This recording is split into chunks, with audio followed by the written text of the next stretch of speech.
నడిచిన వారు, యేసుతో కలిసి తిరిగిన వారు, యేసు ద్వారా అద్భుతాలు పొందుకున్న వాళ్ళు ఎంతో వేదనతో ఉన్నారు.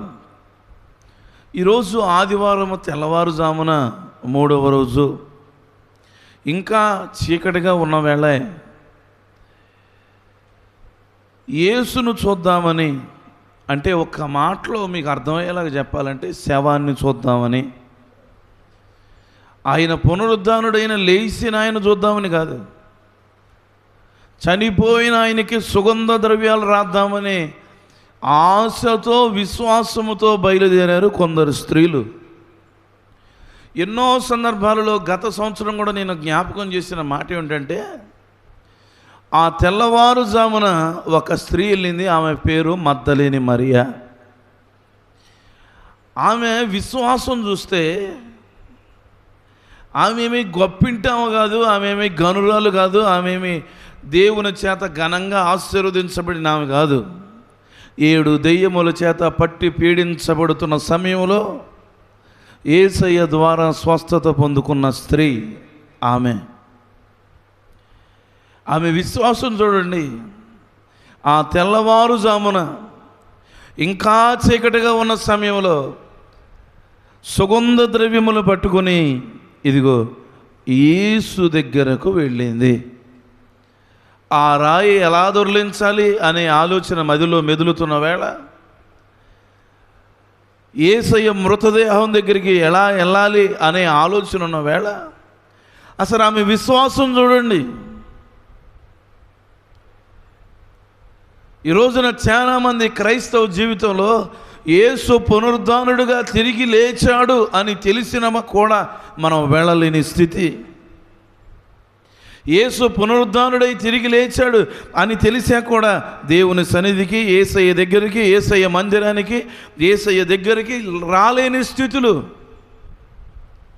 కానీ ఈరోజు ఈ పునరుద్ధానపు ఆదివారము, ఈ తెల్లవారుజామున ఆరాధనలో మనం తెలుసుకోవాల్సిన విషయం ఏంటంటే, ఆమె విశ్వాసం చూడండి.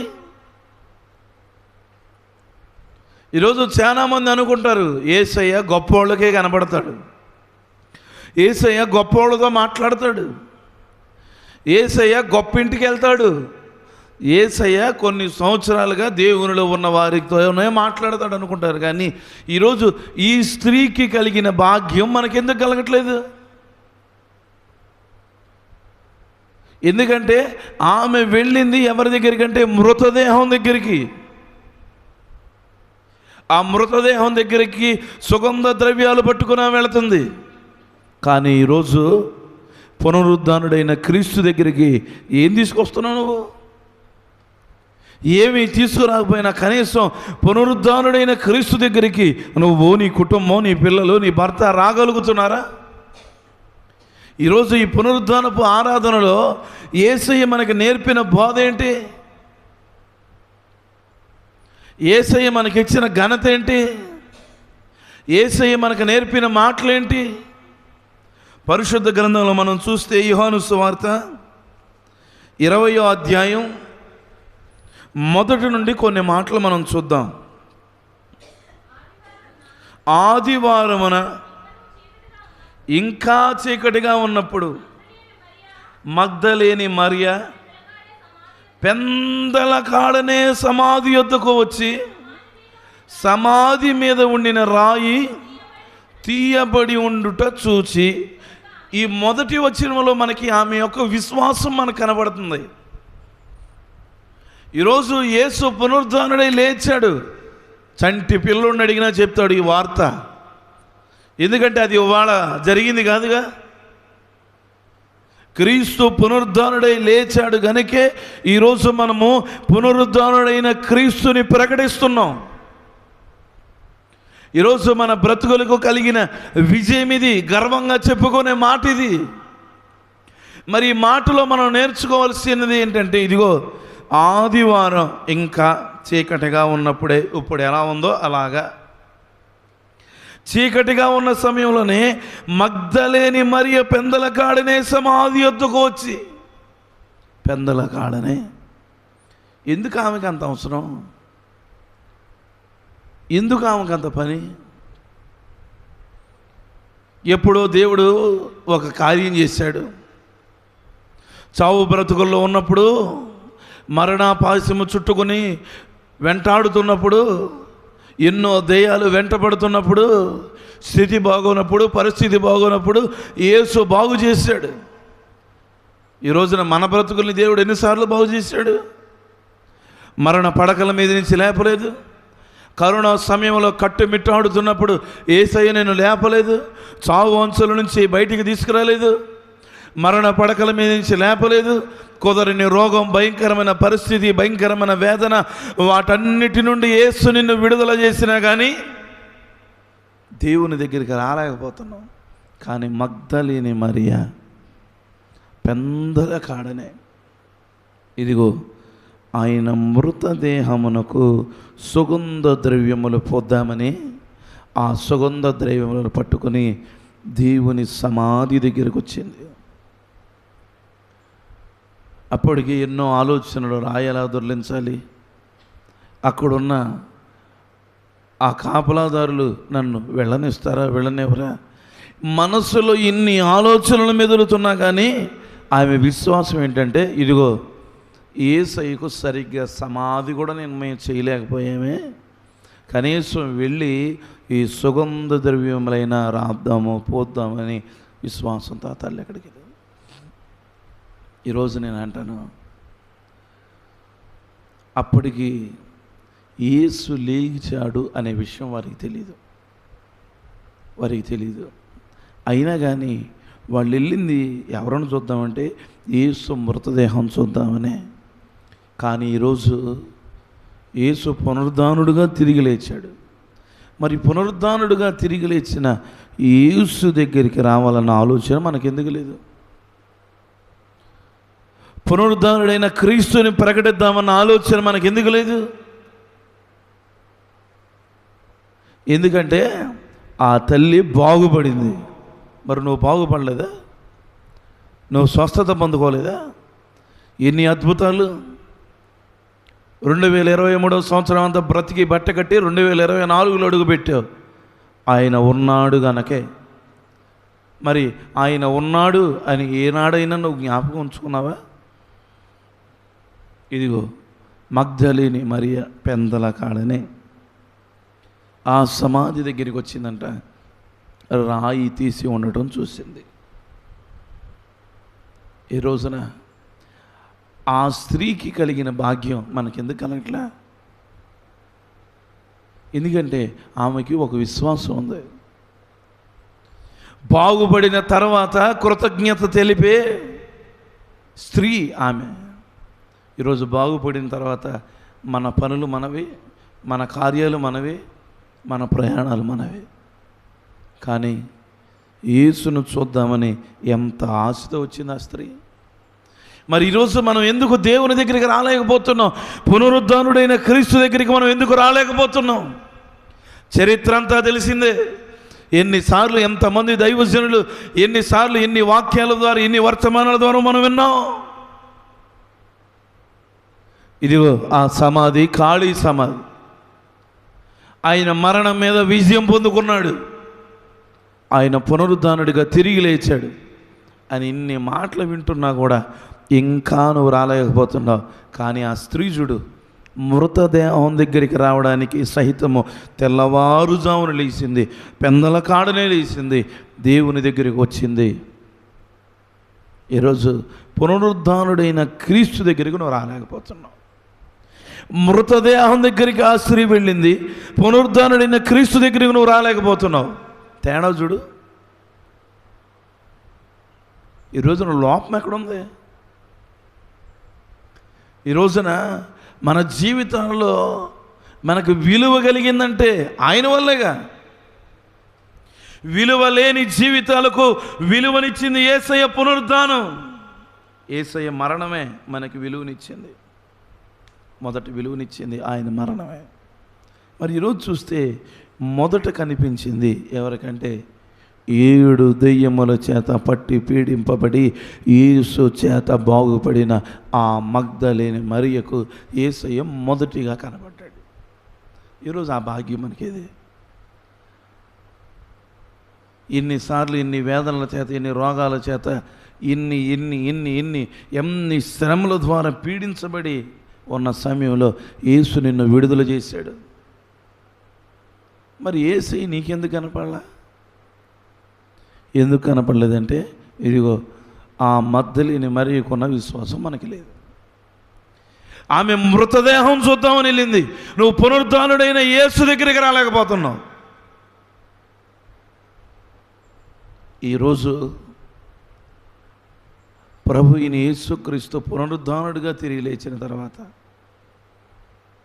ఎన్నో మాటలు ఆయన మాట్లాడాడు, ఎన్నో చక్కటి మాటలు ఆయన మాట్లాడాడు, ఎన్నో మాటలు ఆయన వివరించాడు. ఈ రోజున క్రైస్తవ జీవితానికి, నేను క్రైస్తవుణ్ణి, నేను క్రీస్తుని ఆరాధిస్తున్నాను అని చెప్పుకోవడానికి మొదటిగా మనకున్నది ఏంటంటే పునరుద్ధానం. ఖాళీ సమాధి ఈ క్రైస్తవ జీవితానికి ఏం సూచిస్తుంది? ఈ ఖాళీ సమాధి క్రైస్తవ జీవితానికి ఏం నేర్పిస్తుంది? ఈ ఖాళీ సమాధి క్రైస్తవ జీవితానికి ఏమిచ్చిందంటే, ఈ ఖాళీ సమాధి క్రైస్తవ జీవితానికి బలం ఇచ్చింది. ఈ ఖాళీ సమాధి ద్వారానే మనం బలం పొందుకున్నాం. ఈ ఖాళీ సమాధి క్రైస్తవ జీవితానికి ఏమిచ్చిందంటే నిరీక్షణ ఇచ్చింది. ఈరోజు ఇంత నిరీక్షణ కలిగి మనం బ్రతుకుతున్నామంటే అదిగో ఆ ఖాళీ సమాధే క్రైస్తవ జీవితానికి నిరీక్షణనిచ్చింది. ఖాళీ సమాధి క్రైస్తవ జీవితానికి పునరుద్ధానము అనే ముద్ర వేసింది ఆ ఖాళీ సమాధే.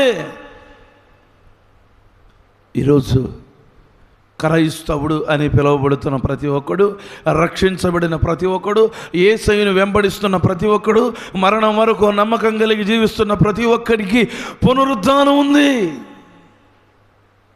పునరుద్ధానం ఉంది. ఆ ముద్ర వేసింది ఖాళీ సమాధి. ఈ రోజున ఖాళీ సమాధి మనకేమి వివరిస్తుందంటే క్రైస్తవ జీవితానికి విజయం. క్రైస్తవ జీవితానికి విజయం ఖాళీ సమాధే. ఆ ఖాళీ సమాధి క్రైస్తవ జీవితానికి విజయాన్ని ఇచ్చింది. మరి ఈరోజు ఇన్ని మాటలు వింటున్న తర్వాత ఆ ఖాళీ సమాధి ద్వారా నీకు విజయం వచ్చింది. ఆ ఖాళీ సమాధి నీకు పునరుద్ధానము అనే ముద్ర వేసింది. ఆ ఖాళీ సమాధి నీకు నిరీక్షణ ఇచ్చింది. ఆ ఖాళీ సమాధి నీకు బలం ఇచ్చింది కనుక మరి ఈరోజు నువ్వు బలం పొందుకోవాలన్నా, నిరీక్షణ కలిగి ఉండాలన్నా, పునరుద్ధానంగా నువ్వు జీవించాలన్నా, విజయం నువ్వు పొందుకోవాలన్నా యేసు దగ్గరకు నువ్వు రావాలి. యేసు దగ్గరికి రావాలి. అందుకే యేసయ్య అంటాడు, ఆయన మొదటి మాట పునరుద్ధానుడుగా తిరిగి లేచిన తర్వాత మొట్టమొదటిగా ఆయన మాట్లాడిన మాట మత్తయి సువార్త 28వ అధ్యాయం 8వ వాక్యం నుండి చూద్దాం.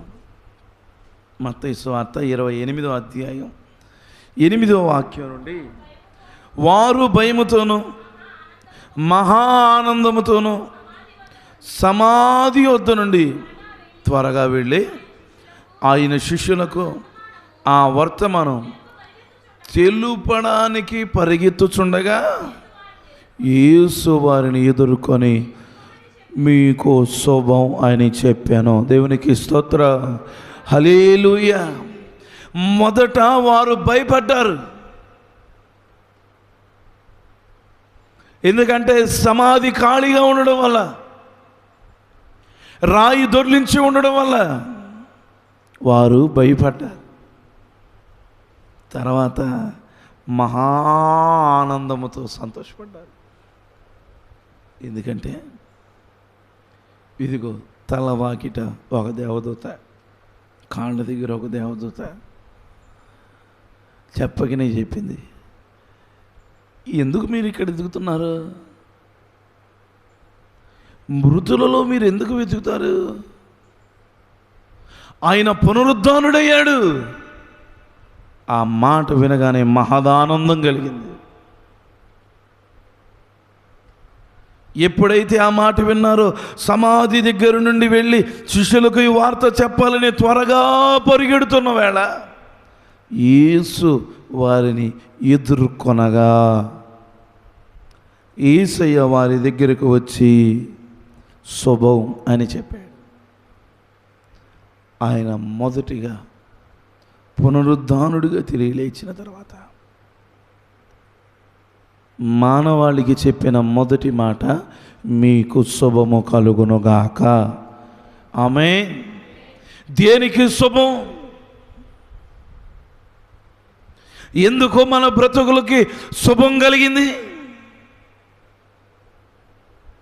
దేనికి శుభం? సినిమాలు చూసారా? చిన్నప్పుడు చూస్తుంటాంగా, లేదా శాంతి సందేశం, కరుణమయుడైనా చూస్తుంటాంగా. సినిమా అంత అవ్వగానే ఇంత లావక్షాలు తెస్తారు, శుభం. అవునా కదా? శుభం అంటే ఇక అయ్యింది. పాత రోత జీవితానికి ముగింపు అయిపోయింది.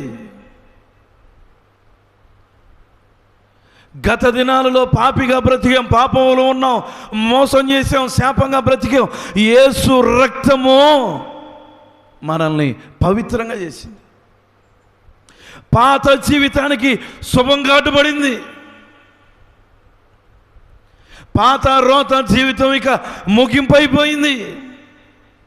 యేసయ్య పునరుద్ధానుడిగా తిరిగి లేచి చెప్తున్న మాట, మీకు శుభమని చెప్పాడు. ఎందుకు శుభం అంటే, ఇదిగో పాత జీవితానికి ఇక శుభం. ఇక తిరిగి నూతనమైన జీవితంలోనికి మీరు అడుగు పెట్టారు. దేవునికి స్తోత్ర, హల్లెలూయా. ఎందుకంటే భూమి కంపించింది, దూత దిగి వచ్చింది, రాయిని దొర్లించింది. ఇంకెందుకు కలవరాలు? ఇంకెందుకు వేదన? మీ బ్రతుకు శుభం. ఈరోజు ఎందుకో ఈ పునరుద్ధానపు ఆరాధన ద్వారా పరిశుద్ధాత్మ దేవుడు చెప్పకనే చెప్తున్న మాట, నీ పాత రోత జీవితానికి శుభం కాటేస్తావా? లేకపోతే ఇంకా పాత రోత జీవితంలో అలాగే బ్రతుకుతావా? యేసు కొరడా దెబ్బలు తిన్న తర్వాత, యేసు రక్తం కాల్చిన తర్వాత, యేసు రక్తము ద్వారా నీకు విజయం కలిగిన తర్వాత కూడా, ఆయన శుభం అని చెప్పిన తర్వాత కూడా నూతనంగా బ్రతుకు ఎందుకు ప్రారంభించలేకపోతున్నావు? నూతనమైన జీవితాన్ని ఎందుకు ప్రారంభించలేకపోతున్నావు? నూతనమైన మాట, నూతనమైన ప్రవర్తనతో ఎందుకు మనం జీవించలేకపోతున్నాం? యేసయ్య చెప్పాడు, అమ్మా మీకు శుభం. వాళ్ళు వెళ్ళిపోతుంటే, వాళ్ళ దగ్గరికి వాళ్ళు పరిగెత్తుతుంటే వాళ్ళని ఎదుర్కొని యేసయ్య చెప్పిన మొట్టమొదటి మాట. మరి ఈరోజు ఈ మాట విన్న తర్వాత ఈ పునరుద్ధానంలో నీకు అర్థమైంది ఏంటి? యేసు పునరుద్ధానుడిగా తిరిగి లేచి నీతో పలుకుతున్న మాట శుభం. శుభం. మీ అందరికీ శుభం కలుగునుగాక. అంటే ఇక పాత రోత జీవితానికి ముగింపు అయిపోయింది, దానికి శుభం పడిపోయింది. యేసు రక్తము ద్వారా మీరందరూ కూడా పవిత్రులుగా మారారు. ఆయన గాయములు మీ ప్రతి రోగాన్ని కట్టాయి. ప్రతి రోగానికి విడుదల. మీకు శుభము కలుగును గాక అన్నాడు యేసయ్య. ఎందుకు ఆ మాట అన్నాడంటే, పరిశుద్ధ గ్రంథాలు మనం చూస్తే అపోస్తుల కార్యాలు 2వ అధ్యాయం 24వ వచనంలో, అపోస్తుల కార్యాలు 2వ అధ్యాయం 24వ వచనం, మరణం ఆయన్ని బంధించి ఉంచుట అసాధ్యం. మరణం ఆయన్ని బంధించలేదు. అందుకు దేవుడు మరణ వేదనను తొలగించి తిరిగి లేచెను. మరణం ఆయన్ని బంధించడం అసాధ్యం. ఈరోజు క్రైస్తవ జీవితానికి శుభం ఏంటో తెలుసా? ఈ రోజున క్రైస్తవుడు అని చెప్పుకు తిరుగుతున్న వాడి బ్రతుకులో శుభం ఏంటో తెలుసా? ఏది నిన్ను బంధించలేదు.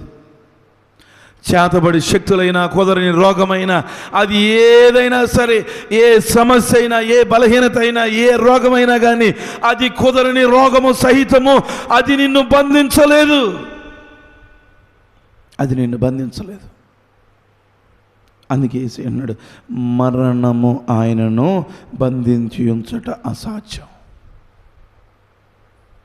అందుకే మీకు శుభం. ఏది మిమ్మల్ని బంధించలేదు. ఏ రోగాలు మిమ్మల్ని బంధించలేవు.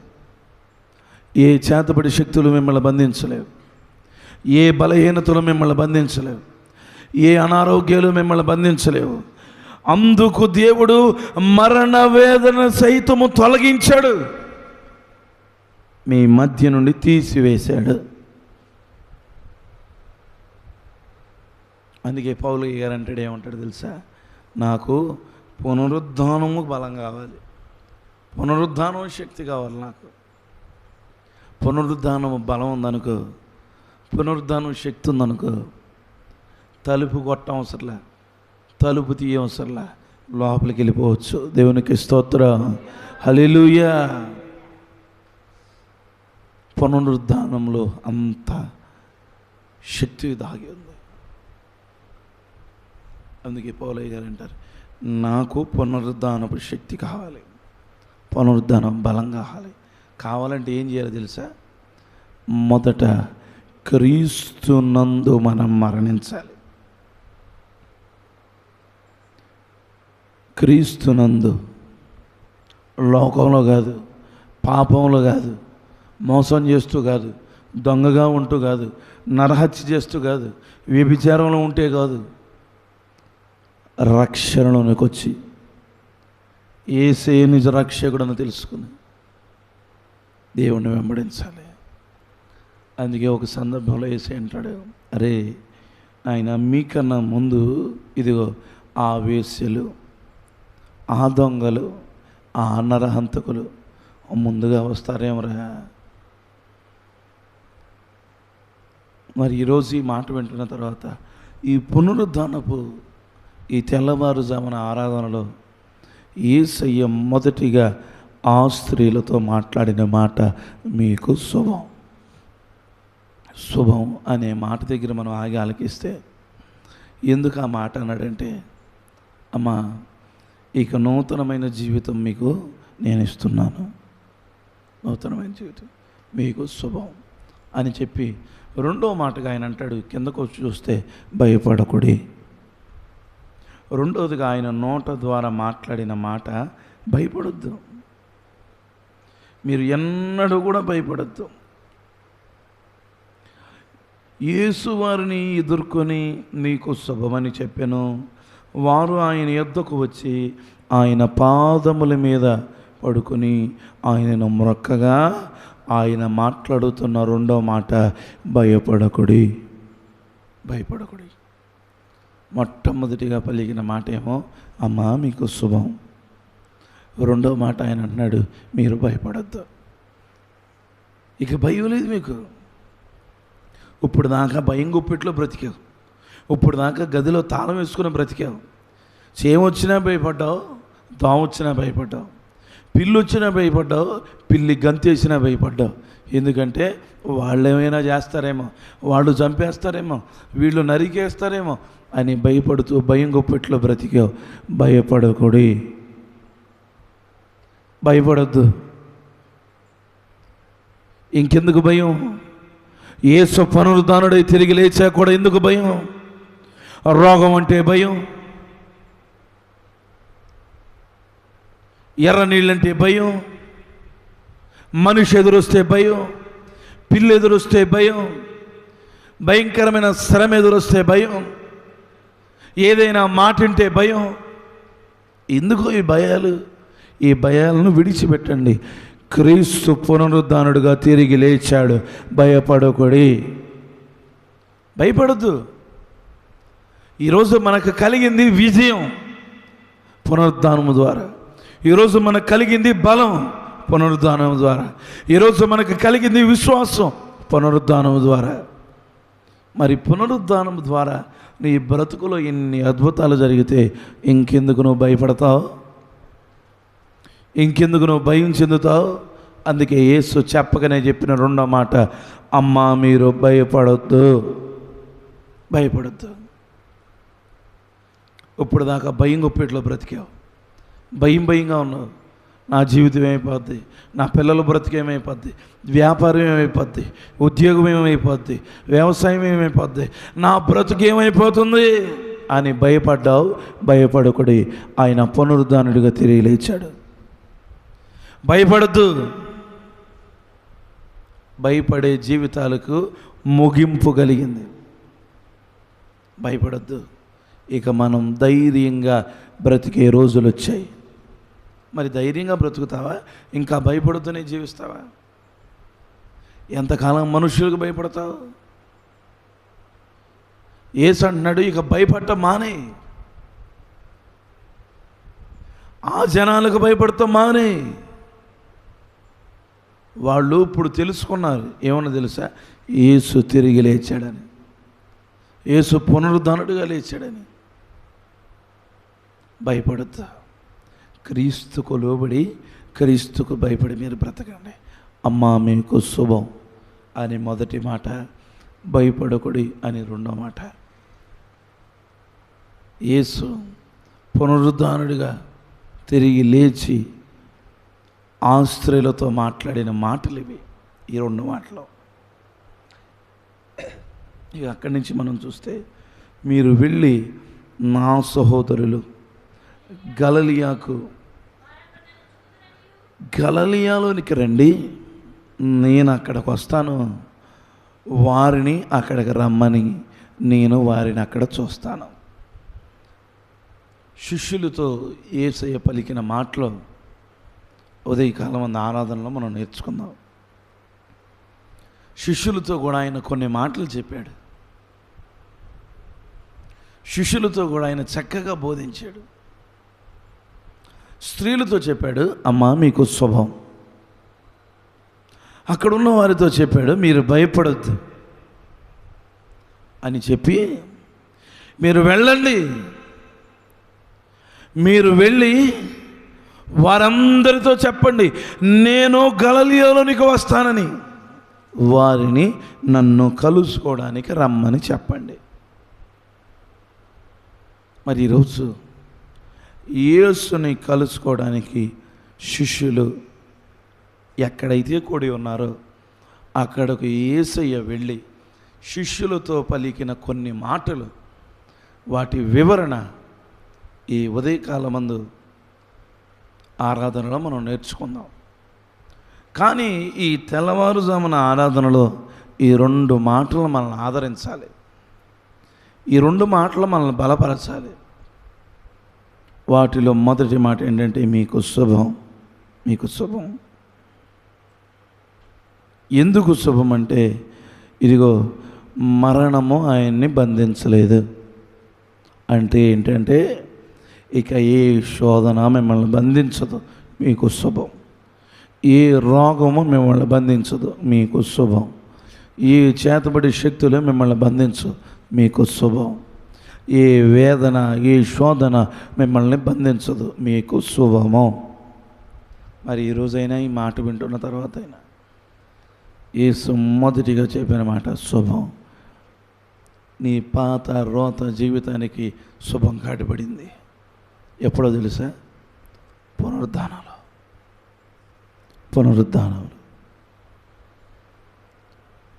యేసు సిలువలో బలియాగమై ఆయన రక్తము మనల్ని కడిగేసింది. ఆయన గాయాలు మనల్ని పవిత్రులుగా మార్చాయి. మీకు శుభం, మీకు శుభం. మరి ఈరోజు ఈ తెల్లవారుజామున ఈ మాటలు విన్న తర్వాత యేసయ్య అంటున్నాడు, అమ్మా మీకు శుభం అని చెప్పాక కూడా ఇంకా పాత జీవితాన్ని మనం ఉందామా? నూతనంగా ఇక నూతనం, ఇక ఇప్పుడు మొదలవ్వాలి, పేర్లు స్టార్ట్ అవ్వాలి, ఇక పేర్లు ప్రారంభం, నూతనమైన బ్రతుకు ప్రారంభం, నూతన జీవితానికి ప్రారంభం. ఒకప్పుడు పాత జీవితం, పాపిగా బ్రతికే, ఒకప్పుడు రోగిని, రోగంలో ఉన్నా. ఎందుకంటే ఇక రోగం నాకు లేదు, రోగం శరీరానికి కానీ ఆత్మకు లేదుగా. ఎందుకంటే రోగం నిన్ను బంధించలేదు. అప్పుడు ఎవరో ఏదో చేశారండి, ఎవరో ఏదో చేతబడి శక్తులు చేశారండి. చెట్టు ఎండింది, ఇల్లు తగలడింది, మాటలు పక్కన పెట్టు. నీకు శుభం, నీకు శుభం. చేతబడి శక్తులు సైతం నిన్ను బంధించలేవు. మరణం సహితమే ఆయన దగ్గర ఓడిపోయిందే, మరణము సహితం ఆయన దగ్గర మోకాళ్ళు వేసిందే. ఇంకా నిన్ను ఓడించేది ఏముందో చెప్పు? మరణము కన్నా భయంకరమైనది ఈ లోకంలో ఏదైనా ఉందా? ఏదీ లేదు. ఆ మరణము సహితము యేసయ్య మనకి గెలిపించి కానుకగా, గిఫ్ట్గా తీసుకొచ్చి మన చేతిలో పెట్టాడు. దేవునికి స్తోత్రం, హల్లెలూయా. అందుకే యేసయ్య చెప్పకనే చెప్పిన మాట, మీకు శుభం కలుగునుగాక, భయపడొద్దు. మరి ఈరోజు ఈ మాటలు విన్నాక పెందల కాడనే ఎప్పుడైనా లేచి మృతదేహం దగ్గరికి కాదు, పునరుద్ధానుడైన క్రీస్తు దగ్గరికి. ఎందుకంటే అప్పటికి వారికి తెలియదు యేసు తిరిగి లేచాడని. తెలియకపోయినా శవాన్ని చూద్దామని, మృతదేహానికి సుగంధ ద్రవ్యాలు రాద్దామని వేయుకోవని తెల్లవారుజామని లేచిన ఆ స్త్రీల విశ్వాసం చూడండి. మరి ఈరోజు ఈ పాఠం ద్వారా మనం నేర్చుకునేది ఏంటి? పునరుద్ధానుడైన క్రీస్తు దగ్గరికి మనం రావాలి.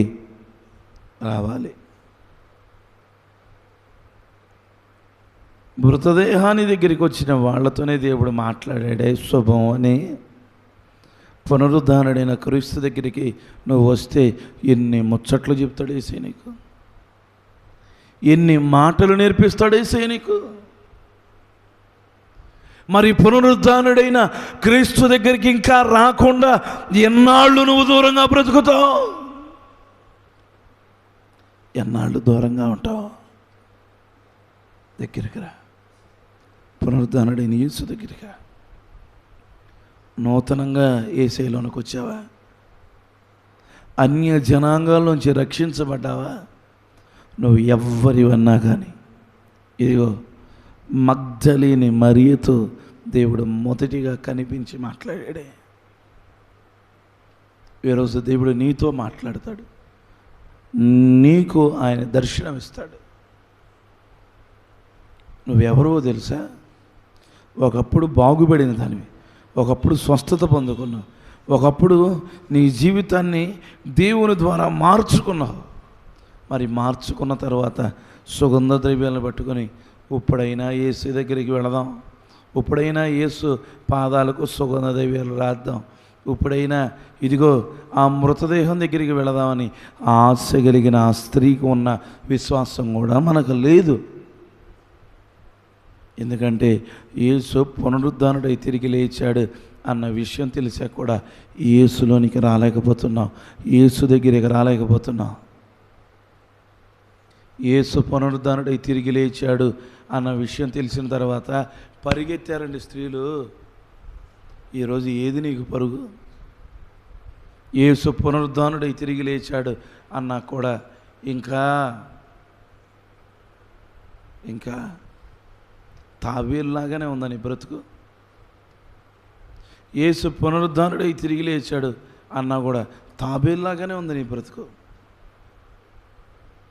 నీ బ్రతుకు తాబేలులాగా ఉండకూడదు. యేసు పునరుద్ధానుడై తిరిగి లేచాడు అన్న మాట వినగానే ఇట్ట సౌండ్ చేయగానే కుందేలు ఉరుకుతాడు, అట్ట ఉరకాలి మనం. అలా పరిగెత్తాలి మనం. అలా పరిగెత్తుతూ ఉంటే యేసు వారిని ఎదుర్కొని యేసు పునరుద్ధానుడైన విషయం తెలియగానే, ఆ మాట వినగానే నువ్వు పరిగెత్తుతున్న వేళ ఆయన నీ దగ్గరికి వచ్చి నిన్ను ఎదుర్కొని నీతో మాట్లాడతాడు. నీకు శుభం అంటాడు, మీరు భయపడద్దు అంటాడు. మరి యేసయ్య నీతో మాట్లాడాలని ఆశ ఉందా? పునరుద్ధానుడైన యేసు ప్రకటించడానికి పరిగెత్తు, ఒరుగు. ఆయన నిన్ను ఎదుర్కోవడానికి వస్తాడు. ఆయన ఎదుర్కొని నిన్ను ఆపి పలకరిస్తాడు, శుభం అంటాడు, భయపడొద్దు అంటాడు. మరి ఈ మాటలు యేసయ్య నీతో పలకాలంటే ఆగిపోతావా, సాగిపోతావా? పునరుద్ధానుడైన క్రీస్తుని ప్రకటిస్తావా? పునరుద్ధానుడైన క్రీస్తుని ఆరాధిస్తావా? బాగుపడిన తర్వాత కూడా, స్వస్థత పొందుకున్న తర్వాత కూడా, దెయ్యాల నుంచి విడుదల కలిగిన తర్వాత కూడా నా పని నాదే, నా మతం నాదే, నా మాట నాదే అనుకుని ఉంటావా? లేకపోతే బాగుపడిన తర్వాత, దెయ్యాల నుండి విడుదల కలిగిన తర్వాత మగ్దలేని మరియ ఏ రీతిగా దేవుని దగ్గరికి విశ్వాసము కలిగి వచ్చిందో అలాంటి విశ్వాసం నీకుంటే యేసు నీకు కనపడతాడు, యేసు నీకు దర్శనమిస్తాడు, యేసయ్య మీతో మాట్లాడతాడు, యేసయ్య మిమ్మల్ని ఎదుర్కొంటాడు. మరి ఈరోజు యేసు మొదటిగా ఆ సమాధి నుండి ఆ రాతిని దొర్లించుకొని వచ్చి రాగానే మాట్లాడిన మాట, మీకు శుభం, భయపడద్దు, మీకు శుభం, భయపడద్దు.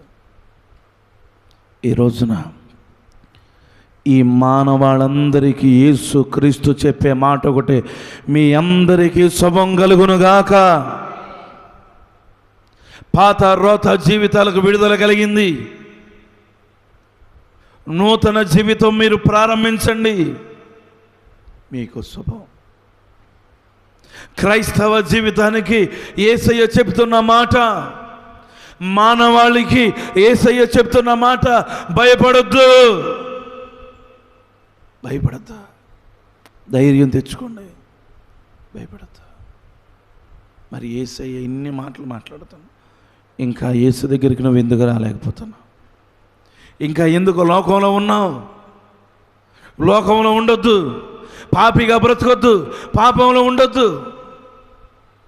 ఎందుకో ఈ లైవ్ ద్వారా ఈ మాటలు వింటున్న వారితో కూడా యేసయ్య చెప్తున్న మాట ఏంటంటే, యేసు పునరుద్ధానుడిగా తిరిగి లేచాడు, యేసు పునరుద్ధానుడిగా తిరిగి లేచాడు. మీకు శుభం, భయపడొద్దు, కలవరపడొద్దు, కన్నీళ్లతో ఉండొద్దు, కష్టాలు ఇక లేవు. పునరుద్ధానుడైన క్రీస్తు తిరిగి లేచాడు. శిలువ మరణం పొందుకున్న యేసు తిరిగి లేచాడు. ఆయన అక్కడ లేడు, ఆయన అక్కడ లేడు. మీరు ఎందుకు మృతులలో మీరు వెతుకుతున్నారు? ఆయన మృతులలో లేడు, ఆయన పునరుద్ధానుడుగా తిరిగి లేచాడు. మరి ఈరోజైనా ఈ మాటలు విన్నాకైనా మనము ప్రకటిస్తుంది ఎవరినో తెలుసా? ఇదిగో పునరుద్ధానుడైన క్రీస్తుని మనం ప్రకటిస్తున్నాం, పునరుద్ధానుడైన యేసయ్యను మనం ప్రకటిస్తున్నాం. ప్రకటించేటప్పుడు